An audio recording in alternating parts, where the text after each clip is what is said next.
مولاي صل وسلم دائما أبدا على حبيبك خير الخلق كلهم۔ 10 رمضان المبارک ام المومنین حضرت سیدتنا خدیجۃ الکبریٰ رضی اللہ تعالی عنہا کا یوم وصال ہے۔ اس مناسبت سے آج ام المومنین حضرت خدیجۃ الکبریٰ رضی اللہ تعالی عنہا کی سیرت کی کچھ پہلوؤں پر گفتگو کروں گا۔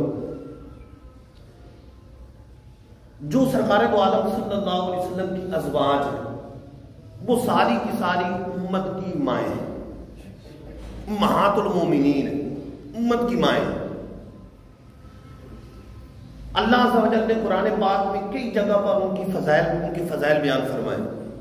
ایک جگہ رب ارشاد فرماتا ہے یا نساء النبی لستن کاحد من النساء، اے نبی کی ازواج، اے نبی کی بیویوں، تم عام عورتوں جیسی نہیں، تمہارا مقام عام عورتوں جیسا نہیں ہے۔ رب نے تمہیں یہ شرف دیا ہے کہ سرکار دو عالم صلی اللہ علیہ وسلم کی زوجیت کا شرف عطا فرمایا، تم عام عورتوں جیسی نہیں ہو۔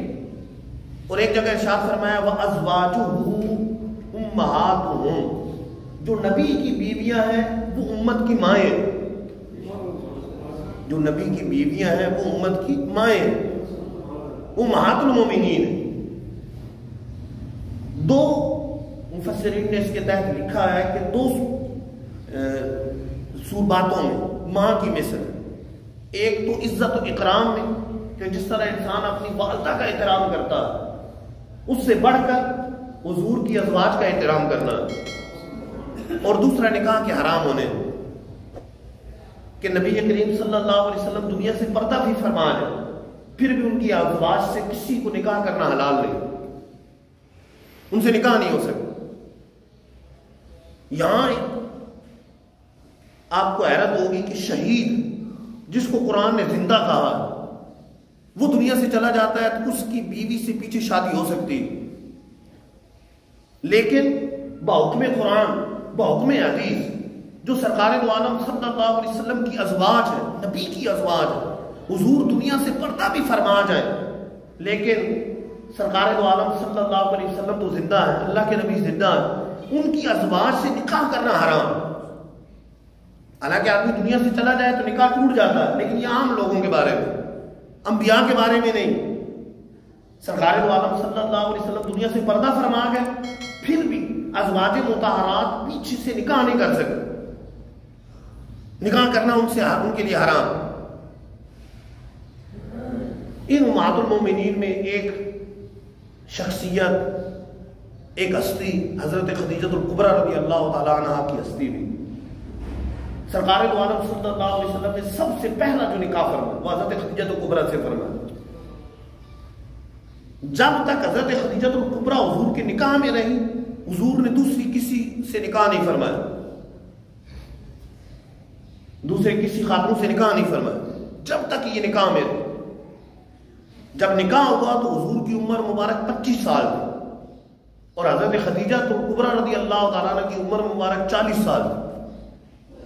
حضور کی عمر 25 سال، حضرت خدیجہ کی عمر 40 سال، تو 25 سال تقریباً حیات رہی حضور کی زوجیت میں، 25 سال، یعنی حضور کی عمر مبارک جب 50 سال ہوئی تو حضرت خدیجۃ الکبریٰ رضی اللہ تعالیٰ عنہ کا انتقال ہوا، آپ کا وصال ہوا۔ 25 سال تک حضور نے حضرت خدیجۃ الکبریٰ کی موجودگی میں دوسرا نکاح نہیں فرمایا، صرف ایک ہی زوجہ حضرت خدیجۃ الکبریٰ رضی اللہ تعالیٰ عنہ۔